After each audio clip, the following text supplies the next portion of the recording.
For 20 years, Ukrainians have labored to reestablish their nation and create a prosperous economy.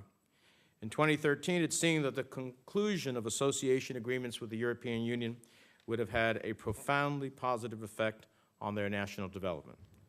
But, somewhat unexpectedly, on Thursday, November 21st, Ukraine's president, Viktor Yanukovych, announced that Ukraine would not sign those agreements, and people took to the streets.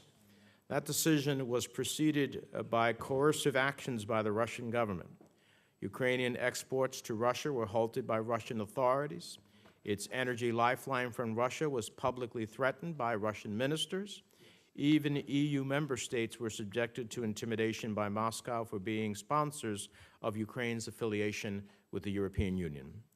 Since then, the world has watched as President Yanukovych and Putin negotiated a deal that will bring Ukraine once again within Russia's political and economic orbit, suggesting Russia's determination to assert control over Ukraine.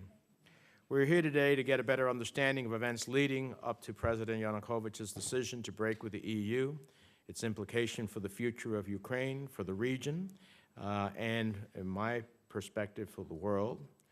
Let me say that I met earlier this month with members of New Jersey's Ukrainian diaspora, and they asked me to bring attention to the thousands of protesters in the Maidan who want a voice in the future of their country, who want clearly a respect of their human rights and of their dignity.